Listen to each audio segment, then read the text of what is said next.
Et bonjour à toutes et à tous, j'espère que vous allez bien. Bienvenue pour ce quotidien du 8 février. Aujourd'hui, on va voir que les altcoins se sont réveillés. Il y a eu pas mal de mouvements intéressants, des mouvements sur des cryptos qu'on attendait surtout. Ça, le plus important, c'est qu'on l'avait un peu vu venir, cette volatilité qui est en train de revenir. Donc on ira voir les graphiques, c'est super intéressant. Et on va faire un tour sur les news du jour, les news du marché. Donc on commence avec la map des cryptos. On voit qu'on est principalement dans le vert, hein, et on voit que c'est surtout les altcoins. Quasiment toutes les cryptos des top 100 sont dans le vert, donc ça fait du bien, sauf Tao. On ira voir le graphique et je vais vous dire la news qui a causé, je pense, cette baisse. Au niveau des volumes, on est revenu sur des volumes assez cohérents et assez importants. BTC 25 milliards, ETH 10 milliards, et le Bitcoin, on voit qu'on est actuellement en train d'aller toquer à la porte des 45 000 $. Donc on continue avec Twitter, on a une comparaison, une mise à... on voit en fait simplement une accumulation de Wyckoff. Donc c'est quoi une accumulation de Wyckoff? Pour ceux qui ne savent pas, je vous le fais en 1 ou 2 minutes. Wyckoff, ça a été un des 5 piliers de l'analyse technique, de l'analyse graphique, de l'analyse technique, pardon. Euh, et en gros, c'est ce qu'on appelle selon cette théorie, dans tous les marchés financiers, il y a ce qu'on appelle le composite man. Le composite man, ça va être la smart money. Ceux qui ont énormément d'argent et c'est ceux qui vont manipuler les cours. Et donc, moi je le pense évidemment, et ça se retrouve dans tous les graphiques. Majoritairement à l'époque c'était dans la bourse, mais dans les cryptos c'est le cas. Donc le composite man, c'est celui qui a beaucoup d'argent, c'est les fonds d'actifs, etc. Et donc pourquoi est-ce qu'ils existent, ces gens-là qui manipulent le marché? Simplement parce que ces gens ont trop d'argent. C'est pas bien ou mauvais, tu vois, je juge pas, mais juste ont trop d'argent, et s'ils voulaient acheter par exemple le BTC ici, ils ne pouvaient pas. Parce que ils interviennent avec tellement d'argent qu'ils ont du price impact sur le cours, et du coup, au bottom du BTC, ces gens-là, la smart money accumule, et pour accumuler de grosses quantités, et pour ne pas avoir de price impact, en gros, ils vont créer un range, et par exemple, ici, ils vont créer un range, et ici, ils vont faire une sorte de fake out, et du coup, tous les retail comme nous, on pense, comme El Capo qui attendait les 12 000 $, comme beaucoup de monde qui attendait les 12 000 $ sur le BTC, on va penser que le BTC va aller à 12 000 $, du coup, on va vendre, etc., et c'est là où eux, ils vont trouver leur contrepartie et racheter, ok? Et c'est assez compliqué, mais comme ils font ça, en haut du range, ils prennent des grosses positions vendeuses pour faire chuter le prix, et ensuite ils reviennent, quand ça remonte, ils repassent en break-even, etc., etc. Donc bref, c'est toute une manipulation de marché qui se retransmet à travers les graphiques pour que eux puissent accumuler à des prix moyens qui sont acceptables, d'accord? Parce que Michael Saylor, etc., ils peuvent pas acheter pour 3 milliards de bitcoin dans la journée, quoi. Ok. Et donc là, par exemple, du coup, je l'ai pas mis en pratique. Mais là, c'est exactement ce qu'on est en train de faire sur le crypto total market cap. Donc en gros, sur les altcoins, on a clairement une jolie pattern d'accumulation de Wyckoff. Donc c'est une pattern. Lorsqu'on dit accumulation de Wyckoff, en gros, ça stipule qu'on va monter par la suite. Et à l'inverse, lorsqu'on a une distribution de Wyckoff, c'est la même chose, mais inversée. Et du coup, ça, c'est un top de marché. Donc là, on a une jolie accumulation de Wyckoff sur les altcoins. Et ça, je pense, ça confirme ce que je pense depuis tout le temps, mais qu'on va avoir des très mois à venir sur les altcoins. On a aussi une autre news intéressante, que Fidelity, maintenant, dans son allocation, dans leur produit de All-in-One Conservative ETF, donc Conservative ETF, donc c'est un ETF qui est assez safe, à côté de dette, etc. Et on aura 1% qui va être mis dans la crypto. Et ça, ce que je vous disais aussi il y a 2-3 semaines, mais je pense que voilà, les plus gros marketeurs des cryptos, ça va être les fonds d'investissement. Et je pense qu'on va tendre vers ça. Ça va devenir la norme. Et ça va provoquer une grosse demande sur le BTC. Parce que tous les gestionnaires d'actifs, ils vont mettre 1, 2, 3% en fonction du risque voulu par leurs clients dans les cryptos. Et en fait, il y a tellement. Hier, c'est pour ça que je sors ma quotidienne assez tard, mais hier, j'étais à un dîner avec des gens pas assez âgés, mais dans la vraie vie active, dans la vie active, ils avaient des produits un peu placés partout. Donc moi, je suis pas fan de ce genre de placement, mais je pense que dans 5-10 ans, leurs conseillers financiers va leur dire, ouais, on va mettre 2-3% dans le Bitcoin, etc. Et lorsque ça va arriver, il y aura, je pense évidemment que ça va tirer le prix du BTC à la hausse, donc c'est très intéressant. Ensuite, on a le journal du coin qui nous tweet que le 7 février 2014, donc il y a presque 10 ans pile, la plateforme d'échange japonaise Mongox annonçait l'arrêt de retrait et le gel de ses avoirs en BTC. Donc je pense qu'il y avait très peu de monde qui m'écoute, et moi je n'y étais pas non plus, mais qui était en 2014. Hein. Mais en gros, c'était le Binance de l'époque, c'était le plus gros exchange de crypto de l'époque qui avait fait faillite simplement, et beaucoup de personnes, évidemment, ont perdu beaucoup d'argent. Après, d'un autre côté, on peut dire que c'était une bonne chose, parce que probablement, tous les ans on dit ça, mais un jour ça va arriver, ils vont se faire rembourser, sans doute pas 100%, mais quand même une partie de leur avoir, c'était principalement du BTC à l'époque.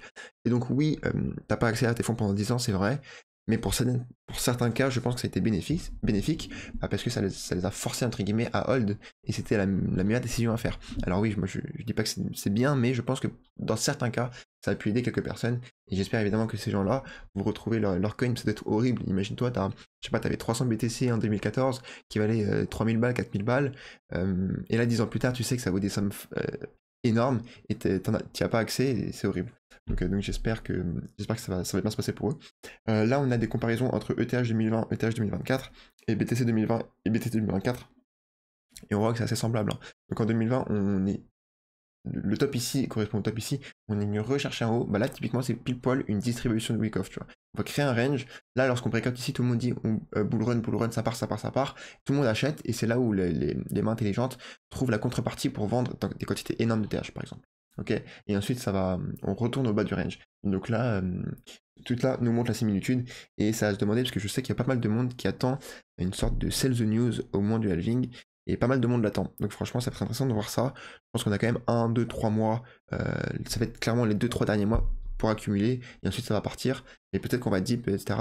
Aux alentours du halving. En tout cas, c'est déjà arrivé dans l'histoire. Ensuite, au niveau des news, on a le cours de la banque New York, je sais pas quoi, chute de 62% en quelques jours, le début d'une nouvelle crise bancaire. Donc là, on est un an après la dernière crise bancaire qui avait eu aux États-Unis, hein, à peine 11 mois après la crise bancaire de 2023. Le secteur financier états-unien est de nouveau sous pression. On n'est quand même pas à l'abri parce que les banques, elles sont toutes interconnectées. On a une potentielle crise systémique en Chine, hein, avec Evergrande qui a des dettes de partout, et en fait, bah, on va avoir une banque qui va être impactée, puis une autre, puis une autre, puis une autre, et ça peut faire l'effet domino. Et c'est pour ça que les banques, c'est dangereux. C'est typiquement ce qui s'était passé pendant la crise subprime, mais lorsqu'on a une qui tombe, bah, elle tombe jamais toute seule, ok, elle a tout le temps entraîné quelqu'un dans sa baisse, donc c'est ça va être un problème. Donc après, moi, ce que je pense, c'est que pourquoi les marchés se comportent bien malgré ce brouhaha en Chine, hein, cette peur qu'on a en Chine, bah parce que on attend que la banque centrale chinoise ou l'État chinois viennent en aide à leur système financier en injectant tout simplement des quantités astronomiques d'argent, et forcément si elle fait ça, bah, plus on injecte dans les marchés, bah, plus les marchés financiers montent. Donc je pense que c'est ça que la S&P 500 et les marchés traditionnels sont en train de pricer actuellement, et bah, ça c'est le bon côté des choses, où si ça se passe mal, et ben on a une crise systémique comme en 2008 où les banques font faillite une à une, et évidemment c'est évidemment pas à souhaiter. Voilà. Parce qu'avant toute chose, avant de parler financier, etc., il y a beaucoup de gens qui perdent leur travail, et beaucoup de familles qui dépendent de ce secteur-là, donc c'est clairement pas une chose à souhaiter, quoi. Ensuite, hier, on a eu les ETF Bitcoin qui ont enregistré un volume d'échange d'1 milliard de dollars. C'est pas la première fois, il me semble qu'il y a une semaine, 10 jours, c'était déjà arrivé, mais c'est encore arrivé, donc c'est des volumes énormes, hein. On est 1 milliard sur 25 milliards, donc c'est quand même une grosse partie du volume sont sur les ETF là. Après, si on essaie de s'imaginer un peu à moyen terme, long terme, bah, les ETF, comme j'ai dit, hein, mais ça va être des gestionnaires d'actifs qui vont mettre ça dans des poches, dans des produits, etc., à 1 ou 2%, dans des portefeuilles d'investissement de Madame Tout-le-Monde.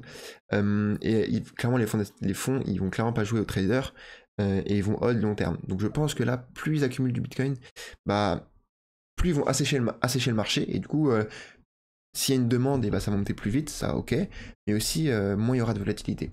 Et bah, parce que forcément, s'il y a moins de circulation, il y a moins de tokens en circulation fréquente, tu vois, dynamique, il y aura moins de volatilité. Et peut-être que dans 3, 4, 5 ans, peut-être l'après ce bull run là, et bah, j'en parlais dans les Discord, mais chacun a son point de vue, mais on peut se poser la question de qu'est-ce qu'on va devenir. Est-ce qu'il y aura encore le bull run? Moi je pense qu'évidemment ça va s'arrêter, et peut-être ça va devenir comme le S&P 500, comme le Nasdaq, voilà, moyenner un plus 10, plus 15% par an, ce qui est déjà énorme, mais on va arrêter de connaître cette cyclicité qu'on apprécie tant.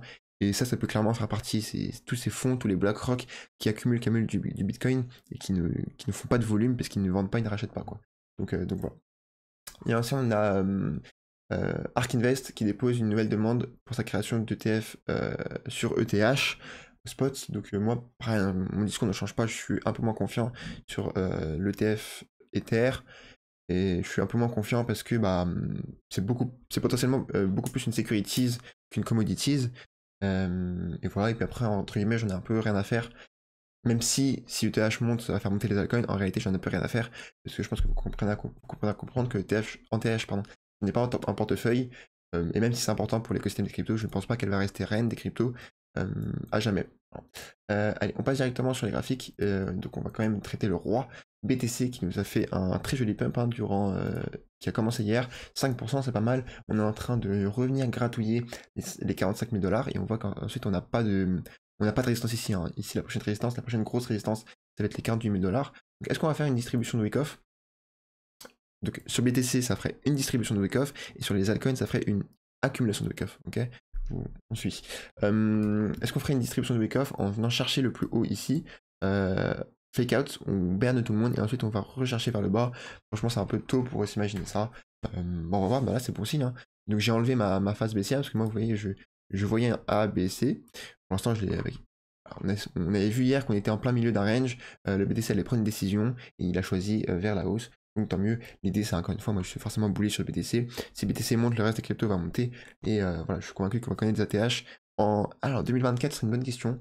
Franchement, j'y ai pas trop réfléchi, mais c'est une bonne question d'essayer de s'imaginer, est-ce qu'on va connaître un ATH du BTC déjà en 2024? Si je devais répondre dès maintenant, je dirais honnêtement oui, clairement. Parce qu'on est clairement pas très loin, et je pense que c'est absolument pas tiré par les cheveux que en fin d'année, on soit au-dessus de notre ancienne ATH. Voilà.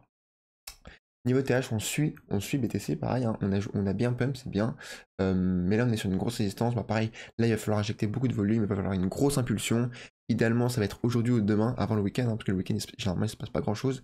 Donc, si on pouvait avoir vraiment une grosse bougie avec des gros volumes pour aller péter les anciens plus hauts et pour continuer une tendance haussière, parce que pour continuer une tendance haussière, il faut qu'on fasse des hauts de plus en plus hauts. Donc, on s'en fout si on descend, mais tant qu'on est en tendance haussière comme ça, et ben, ce sera bullish court et moyen terme pour ETH et BTC.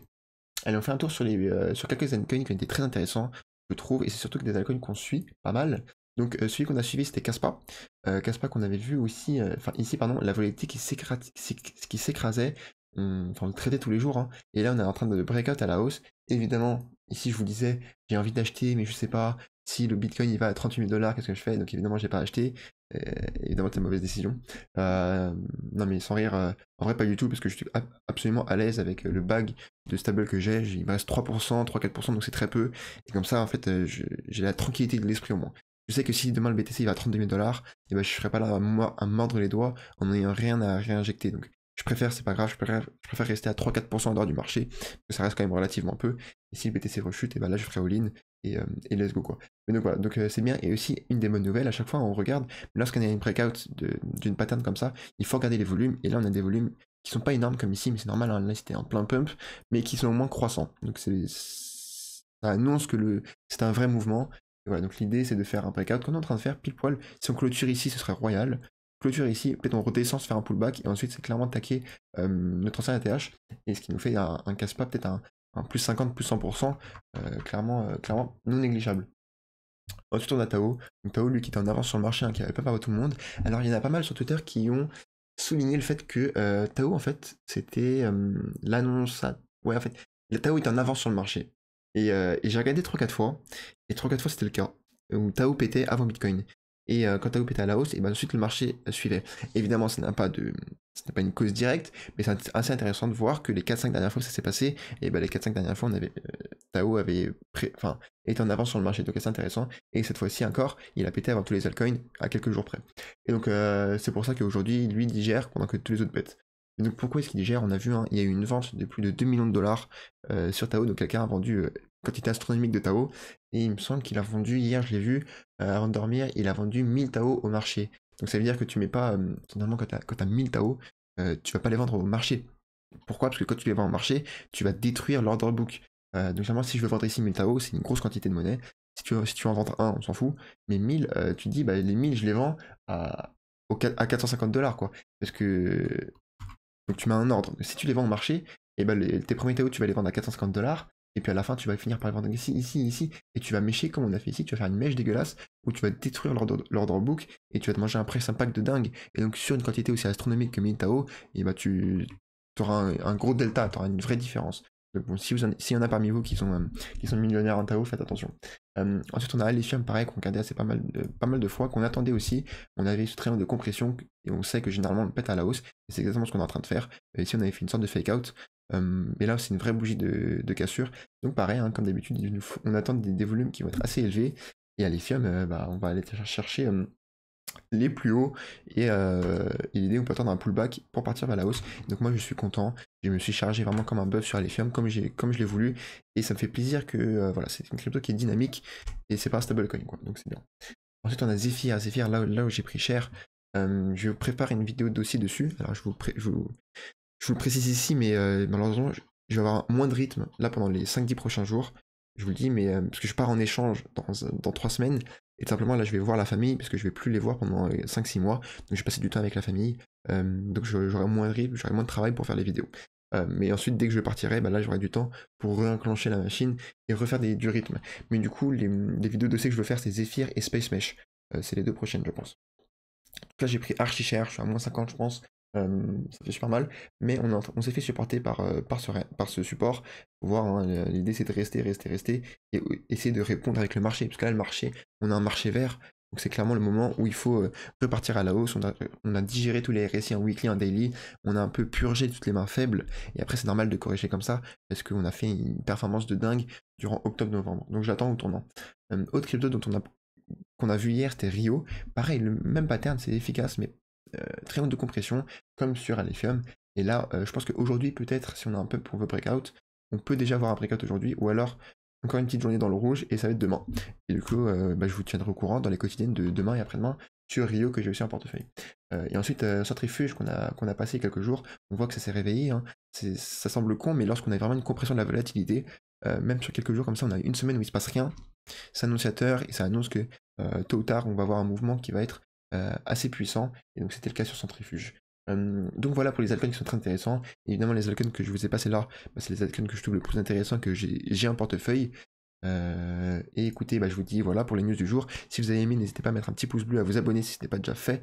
Et je vous dis à demain très probablement pour pas encore les news du jour. Et je vous souhaite une excellente journée. Ciao ciao.